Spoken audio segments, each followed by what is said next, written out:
Yo, what's going on, you guys, and welcome back to the Anime Plus podcast. This is your podcast for everything anime and anime related. And this is part two of our One Piece rankings for the arc. So basically, what we did is we have a tier list, and we're going through every single One Piece arc, and we're putting them on a specific tier. You out. What? We got S, A, B, C, and D, bro. But yeah, I mean, again, this is part two. We're about halfway through. We're at the Marineford arc. But yeah, before we start that, if this is your first time ever here, I'm your boy Aray, and with my co-host Aun, bro. How you doing, bro? Bro, I'm doing amazing. I love the series. We did part one last week, part two this week. Um, Bro, and this is the second half. This is like post time skip. Everything we did last season, last episode was all pre time skip, but I would say it was cut up a bit better. These arcs are a lot longer, Mhm. but since they're a lot longer, there's a lot more to digest. Even though there's less arcs, it's still the same amount of episodes. So I'm hyped to get into this. We're starting off with a banger, anyways, and yeah, I'm hyped. I love these type of series. Let us know down below if you enjoyed part one, and let us know if you guys want to see more rankings and interactive videos just like this. Facts. But yo, we're starting off with probably the best arc of One Piece, in my opinion, at least. We're starting off with the Marineford arc, bro. Like that war, bro. How we doing, bro? This is easy ass, bro. Like no debate, right? There's no debate. I'll explain my reason first. First of all, the amount of the amount of characters we got introduced to was absolutely insane. And this is coming from the pirate side and the navy side. So we saw all the admirals. We saw all the admirals and we saw all their powers. We saw how they operated, their personalities, everything. Right? We saw all seven warlords. We saw Mihawk in action. We actually saw Dofi in action. Um, we saw a ton of vice admirals. We saw Garp. We saw Sengoku, which is the fleet admiral. And then from the pirate side, we had Whitebeard's whole fleet. We saw the man, the myth, the legend of Whitebeard. The stakes of the whole entire arc was just so high.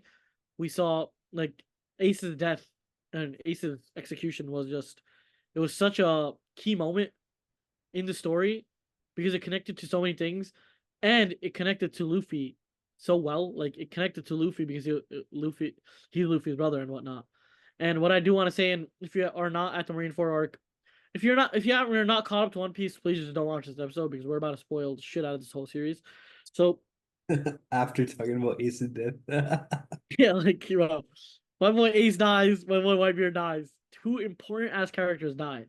And this is the first time we actually see like real like death, you know what I mean? In One Piece. And the death actually these are significant deaths. It's not um like a rando is dying. These are the world's strongest man and the Pirate King's son. Two very notable characters within the series and characters that are connected to Luffy like heavily. We also saw Marco, Jozu. It was just so many. First of all, the amount of characters, the tension, the world building in terms of like, bro, the earthquake power, the amount of powers we saw, the earthquake power, and then um, who do you call it? The ice guy. I forgot. Aokiji. How am I forgetting his name? Aokiji like froze all the tsunamis, and it just made the arena like insane. I think everything was just perfection. This is like the best arc in my opinion in One Piece history. Like nothing is beating it yet. And yeah, that's my take on it. Yeah, I mean, if we're looking at it, I guess you can say like holistically and like logistically for the series of One Piece. Typically, the way that manga sales work is it starts off slow, obviously, and then a series will hit its peak, and then once it hits its peak, it falls off and starts to die until it eventually ends. But for One Piece, it's a little bit different because that same exact bell curve that we're talking about, where it starts off slow, peaks, and then slows down, happened with One Piece. But when we started dying out, we had Marineford arc, bro. So aside from all the elements that Owen talked about, the Marineford arc basically not only got people reinvested into One Piece, but it drew in a whole new crowd, getting One Piece even more popular than it's ever been. And obviously, it's the number one selling manga of all time now. And Marineford is a big part of that. Obviously, other than that, it was obviously a huge pivotal moment with that death happening and with the shift of powers, and this led to so many different events in the world. We could talk about that for days, like all the different small microcosms that happened because of that. We could talk about like how Sengoku retired, Akino became the guy, him and Aokiji fought. We could talk about how the abolishment of the seven warlords. We could talk about how the supernovas came to rise to power, the shift of balance in, the four oh my God, what are they called? The white, The Admirals huh? and the Emperors. Yonko, the shift of power of the Yonko. We could talk about all of that. We could also talk about like the learning of hockey. You know what I mean? Like there's so many things that happen because of this one specific moment. But just in general, that specific like arc itself was just so amazing. Not only did it lead to all these different crazy events for the world, but like the stakes were just that high, and it was emotional and it was awesome. Like I can talk about this arc for days, bro, to be honest, man. Like it's just peak. One thing I do want to say before we go on to the next one is we also did see Shanks at the end of this arc. We saw Shanks, even though it was for like a couple seconds. Shanks got some screen time. We saw him block one of Akaino's hits against Kobe, and it also was a huge character development moment for Kobe. You know what I mean? Um, and it showed how even though someone can be part of the Navy and a high-ranking officer like an admiral, they still do wrong, and they still like it's part of their humanity. You know what I mean? Some people are good and some people are bad, and even if they're on the good side, they're bad, and even if they're on the bad side like Luffy, they're good. You know what I mean? Yeah. So yeah, I think that aspect of Kobe's character development moment and Shanks's um coming adds even more to the story. But yeah, Marineford, 10 out of 10, best arc in anime history, in One Piece history. I don't think it gets better than this. Thanks. All right, moving on. We got the post-war Summit War arc. So basically this is right after Marineford. Obviously we get a little bit of the training sequence. We see Luffy basically at his lowest point. We see Jinbei talking him up. We see all the Straw Hats basically getting training from the respective people. And then we see small ripple effects from, obviously Whitebeard passing away, and kind of where the world goes on from there. So that little mini arc, I guess you can say, is about like 20 or so episodes, but it entails a lot, you know what I mean? So where would you put this one on? Damn. This was like very short and it wasn't too meaningful to the story per se, but it was very meaningful to Luffy as a character and Jinbei in the future. You know, how he's like kind of the guy that settled him down. Yeah. Well, this honestly, it was a pretty big moment too, because like this led to the time skip. The whole 3D to Y, 3 days. Yeah, actually. Damn. I want to put this not damn. I want to put this above Baratier Okay. right there. What do Yeah. you think? It's a training arc, so like to a certain extent, you know what I mean? So like you can't really, Honestly, it takes away from Baratier though. yeah. What do you think? Maybe it's below Brati. Yeah, yeah, I could see that. I mean, Uh, it's is cool. it better than Thriller Bark though? I'm gonna be honest. I think Third Bark should be B. Yeah, okay. I think what we should do is switch Thriller Bark and this post summit war. Okay, like this.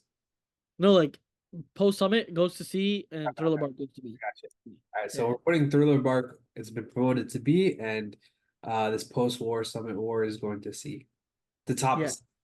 yeah. All I right. think that's good. I think that's good. Yeah. All right. Next up, we've got Return to Sabaody Fishman Island.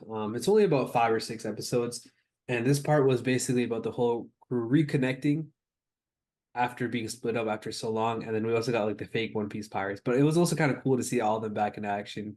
Do you remember when like we saw the pacifistas attack Luffy? I thought that was pretty fire. And he one shots them, and then like Zoro and Sanji defeat the other one. I remember it was badass because I think Luffy used hockey, Yeah, exactly. This is the first time we really saw it like go like crazy. him controlling it, like actually using it. We saw it in Marineford where he just, kind of went crazy and used it, but that wasn't like, intentional. This was the first time we saw him like just wipe people out. Just he was like, "Yo, stand back, bro. I got this." And Zoro was like, "Bro." Zoro was like he was acknowledging that Luffy is one up Yeah, him. That's the guy that should be leading him. facts. I love that moment. And the it was funny, the two piece characters, those fake One Piece characters, Yeah, that shit was funny as hell. yeah. Um I don't think it's better than Thriller Bark. I think uh I mean, I would put this above Jaya, but that's about it. That's as far as I could put it. yeah. I agree. It wasn't too keen. It wasn't like too key to the story. Yeah, I mean, Like it's five whatever. episodes. You know what I mean? Like you can't go crazy on it. I don't even call it arc to be honest, but Yeah, I like this. I kind of want. I don't know. It's weird because I kind of want to put Syrup Village higher, just because like it was so good without context. But I don't know. It's fine. It's fine. the thing is, like each of these arcs are building upon each other, so like it makes it harder for the beginning arcs to compete with like the arcs that come down the line. But I guess it's just the way we got to roll with it. You feel me? Yeah, exactly. Nah, I get you. All right, let's move on to the next one. Fishman Island. Okay, Fishman Island, honestly, for me was one of those arcs that was meh for me because first of all, the villains were just weak. Like Horty Jones, his whole crew, weak. Well, apparently, like one of the I guess you can call him lackeys of Horty Jones was equivalent to Arlong, which obviously the characters of Strahd have got way stronger since then. I feel like, if I'm being honest, like the arc was all right at best, but the thing that really made it good was just the fact that we saw the characters fight again for the first time since the time skip. Like seeing Luffy use Conqueror's Haki was sick. Seeing obviously Zoro, Nami use all of them using their powers was cool. But aside from that, the only other thing that I thought was really cool was when he declared war on Big Mom. But other than that, I feel like it was all right. What you think, bro? Okay, so I want to say one thing that bumps this up is the world building, like the fact that they went to the middle, of the ocean, in like the bottom of the ocean, and just like a whole bubble, and they can actually breathe in there. I think that's the only cool thing about this. Obviously, the Congress hockey and him taking out whatever, like 500,000 or how many fishermen there were, he took out like half of them or all of them. That was sick.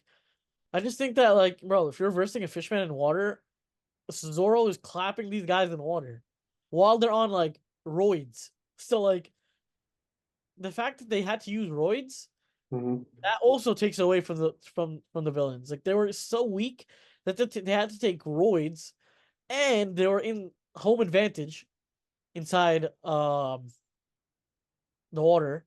One thing I do want to say is it does have like some important connection to the story of like Shirahoshi and whatnot. Yeah. So I think that part kind of bumps it up a bit. But I wouldn't say it's better than Thriller Bark.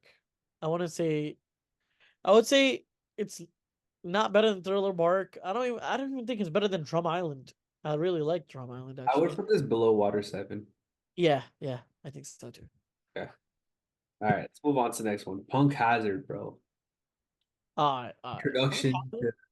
to Caesar, introduction to Law a little bit, you know? This was one of the biggest like setup arcs ever, I think. Yeah, no, for We sure. got introduced to Kinemon, Iman. right? We got introduced to him like dumb early, bro. Like, bro, what? We were seeing his half torso, half leg, just running around, you know, doing what it was doing. So, and then we also got the context of the two admirals fighting and Aokiji, inevitably losing the battle. That's the one off-screen fight that I do want to see. Mhm. Uh, Caesar played a huge role in their times to come. Yeah. The whole it also set up the whole smile factory type thing, the whole like um how the government uses kids to test out their shit, you know what I mean?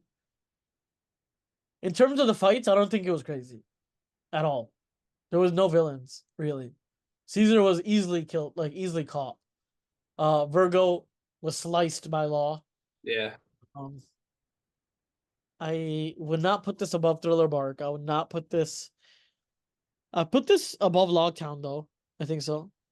Yeah, I could vibe with that. I mean, to be honest, I don't really remember too many fights. I mean, I remember that Harpy lady, I don't even know her name, versus Zoro. That was pretty decent. Yeah, yeah. And he kind of used Conquerors there or no? Uh, Well, they I say that he used Conquerors there. think he just used regular hockey. I don't know. Adamant Yeah. hockey. No, I don't even remember, bro. Been a minute. But yo, Yeah. next one, bro, because this one we can talk about for a minute. Next one, Okay, Dressrosa.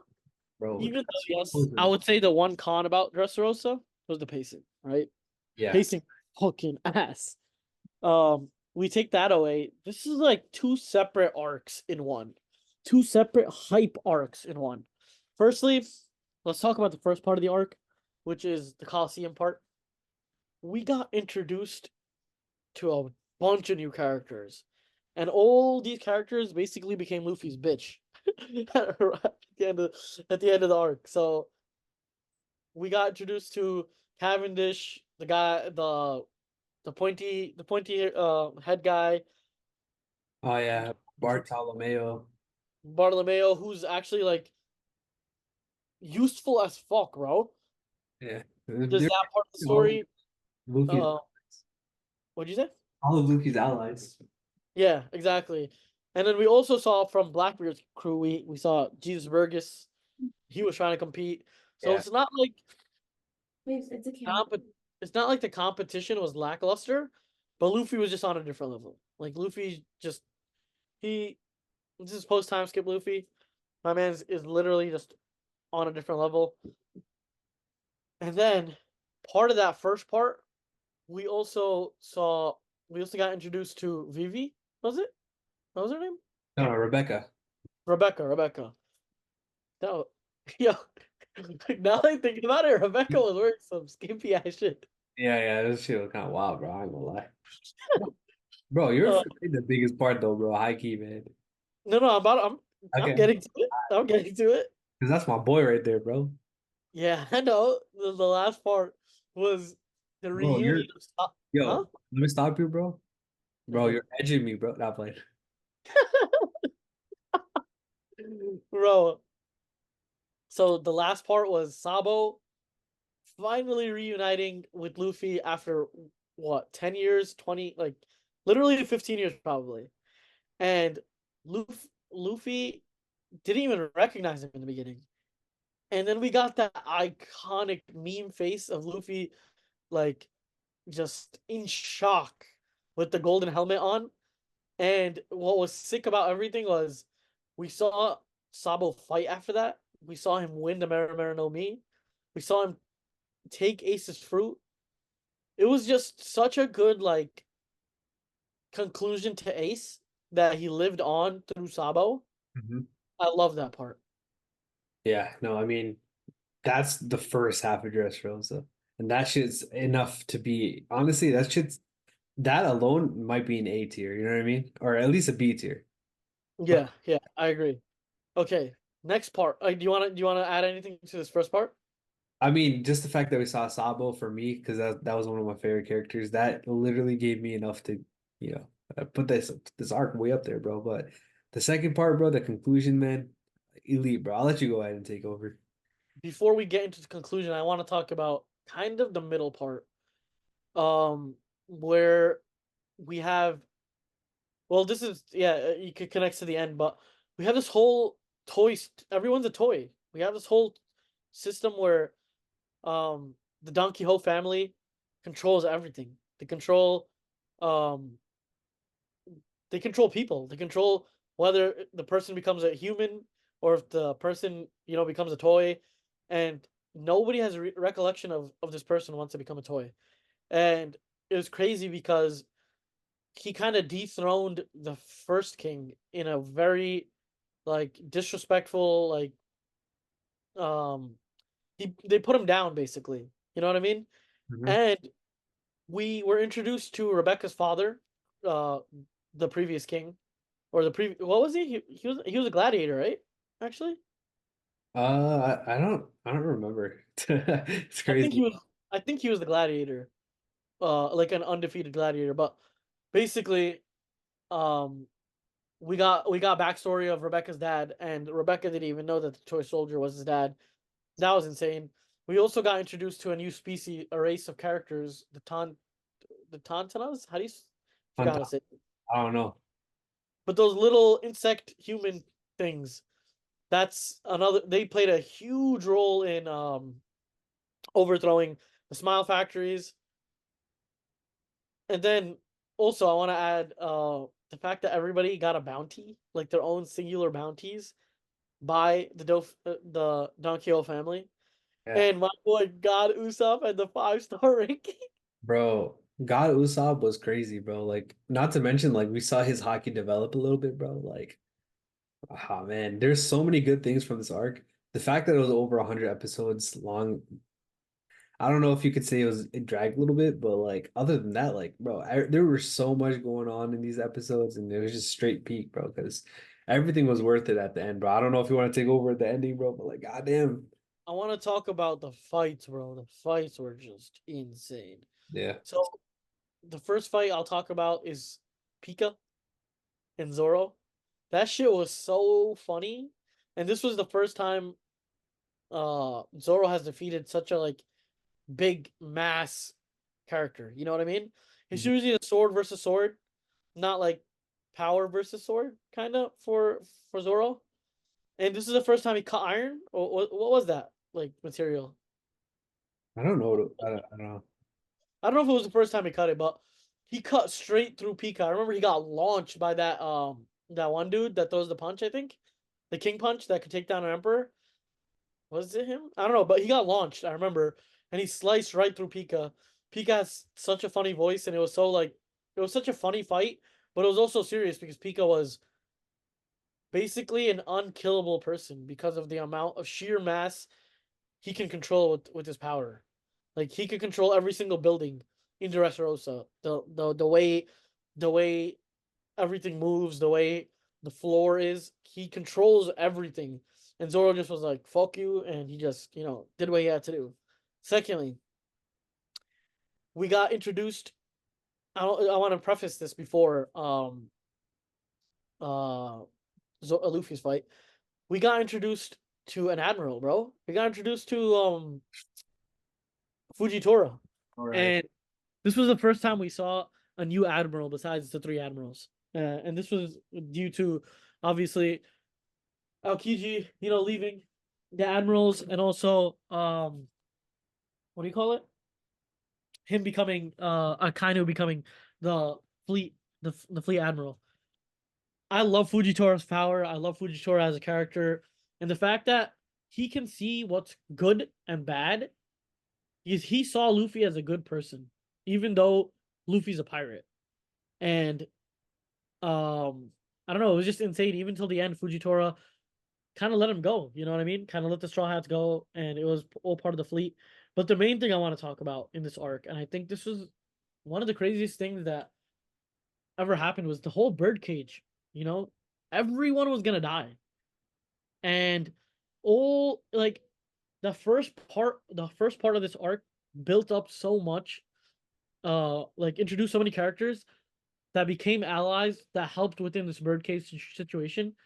Dofi was a menace. We saw his backstory, how he was, a royal. He was a celestial dragon, and then his dumbass dad wanted to come down and live like regular people.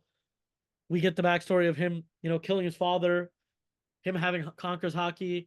Was this the first time he was versing somebody with also with Conqueror's hockey or no? I believe so. Yeah. So For me, I mean, you guys know if you go to animeplus.com, animeplusnetwork.com, my profile pic is Dofi. I love Dofi. Dofi's like the perfect villain. He's so like evil. He's so pure. He's so purely evil that it just makes so much sense. And also like his the way he ran the country and the way he like his power fit him so well. Like the puppet power, he was literally just a puppet master. He was controlling everything through strings. He was controlling the whole country through strings. And um even like all the way at the end, we saw for the first time an awakened devil fruit. And that shit was insane. Luffy had to go Gear 4, which was the first time we ever saw Gear 4. Again, just like the Enies Lobby arc, he had to literally become something else to defeat Dofi. And he had to go into Gear 4 two times to really defeat Dofi. And yeah, I think that sums it up for the end. It was just insane.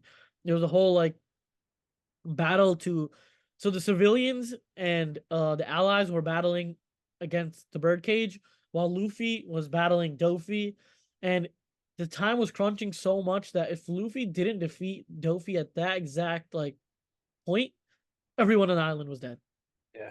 Well, not really because Fujitoro was there, but still, like everyone was pretty much dead. Yeah.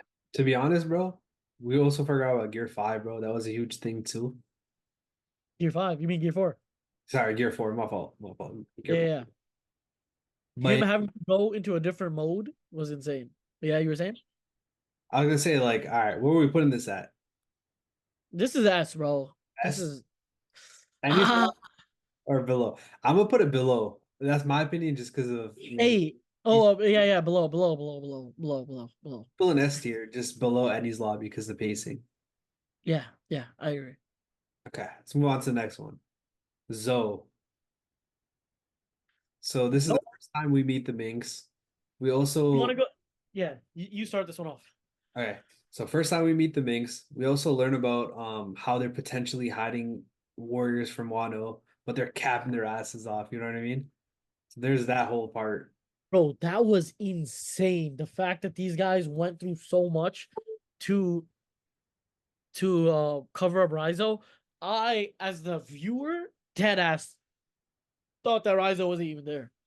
Because I'm like, yo, it makes no sense whatsoever that Yeah. they would go through this much trouble for one singular person. And honestly, in my opinion, I know later on in the story, Rizo does come in clutch and, save everybody per se with his water. But was it worth it, bro? I don't know. They went dummy, bro. Like bad people died and shit. That's what I'm saying. They went dummy, bro.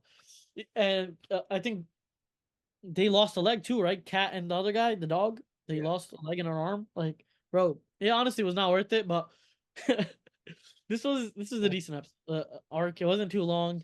It was honestly. Oh yeah, Sanji got called for Yeah. his for the wedding Yeah. for the tea party. So that was one huge part. Um, Oh, Jack and we had got Jack the Ripper popped, too. huh? Jack the Ripper was wild to note too. Yeah, yeah, exactly. Jack got bopped. Jack got bopped Yeah. by Zunisha. Yeah. Like straight. The fact that the world building I loved. Like Zunisha is an island, but he's also like an elephant. I thought that was also pretty sick. The fact that they helped out Zunisha and the fact that Zunisha could actually talk to Luffy and Momonosuke was also pretty sick. I would put this just because it's not that important. You know what I mean? It's a whatever arc. It's like a build up arc. I would put this at I would put it in a B. I'd Yeah. put it in a B. I was thinking below Thriller Bark. What do you think? Yeah, yeah, yeah. Yeah, All I right. think so. All right. Let's move on, man. All right. Next Yep. one is the Whole Cake Island. Obviously, this is the huge part where Big Mom versus Luffy technically starts off. And they're basically moving on from there. Sanji versus Luffy. That whole thing happens. But yeah, bro, like this, it was a pretty big moment. You know what I mean? Like obviously we had Usopp versus Luffy, but the stakes of this was like amplified by like 10, bro. You know what I mean? Luffy, Yeah. the whole thing like I'm not gonna eat until unless it's your food, bro. That shit was crazy, bro. No, this whole arc was just insane. Firstly, in terms of like um the Straw Hats inner conflict. Yeah. Then it was Big Mom, bro, reversing a fucking emperor. Brook MVP goes and takes a poneglyph. Um, what else was like super interesting? Katakuri versus Luffy, one of the best fights ever, bro. Um, Luffy learning advanced hockey, the future sight. That was insane too. I honestly, this is definitely better than Thriller Bark for me. Same. Better than Baradier for sure. Way better than Post Annie's Lobby and probably Skypiea too. And it's got, yeah, top B, top B, Copy. top B. Alright. Next one is the Reverie for that followed it right after. I don't really remember what was too important in this Reverie. Reverie was just honestly information. It was the abolishment of the warlords. Like it was just information. It was just information. I think it was very short too. It was a good information arc, but I don't think it was better than Zell. Yeah. I think it's I Yeah. don't think I it's would better than Zell. I don't think it's better than Punk Hazard even. I think it's better than I think it's better than Fishman though. Actually I don't know. It is no Fishman is the whole arc. I'll put Yeah, it above Jaya. All right. yeah, yeah. I like that. I like that. All right. We're not gonna do Egghead because we're not done with it yet. Obviously the manga go crazy, bro. But we're gonna finish off with Wano, bro. I Bro, don't even know if we like. Oh, all right. Where you put it, this, bro? We'll start off with that.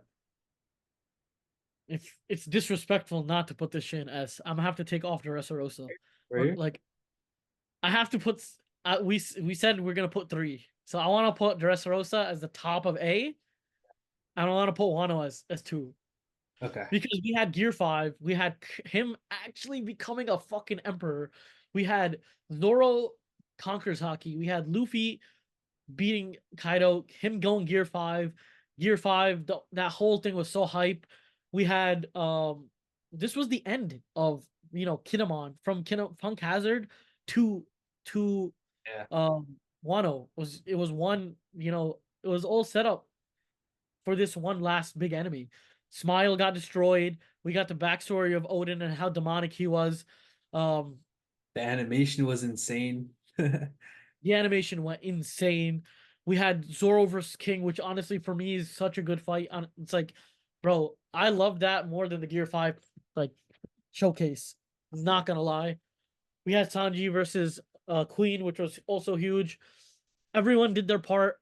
Even Chopper came in clutch and cured like 3 diseases there. Big Mom was there. We had Kid and Law, even though they're not part of the Straw Hats. They defeated another Emperor. It was a whole balance shift in the world. CP0 was there. Like this arc was just so action packed, even though there was slow parts to the arc. There's always slow parts, and this was a very very very long arc. That's the only thing that kind of hinders it. But again, bro, Wano was just insane. All right. So we'll do a recap of everything. So S tier, we got three: Marineford, Wano, and Ennies. And again, this is in order. Next up, we got A, Dressrosa, Alabasta, Impel Down, Arlong Park, and Sabadi Archipelago.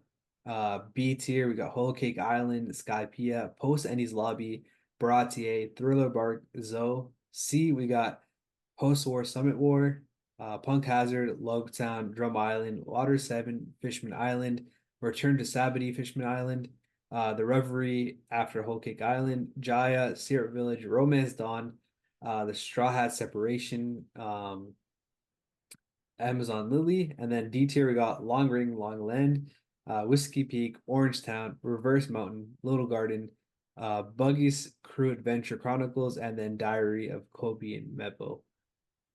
All right, so I that's think we did a really good job with all this stuff, yeah. bro. Do you I want to see? think we did. Do you want to see Yeah, the rankings? Like what everyone on this website had it as? yeah. I want to see that. I want to see that. I want to see that. How different ours is from them. So this is their rankings, bro. So S. Esco, Arlong Park number one, Annie's No way. Alabasta, Water 7. That's their A. S, sorry. Their A is Drum Island, Marineford, Baratier, Sabady, Logtown, Romance Dawn, Skypiea. B is Impel Down, Jaya, Thriller Bark, Post, Endy's Lobby, Orange Town, Reverse Mountain, Whiskey Peak, Dressrosa, Little Garden.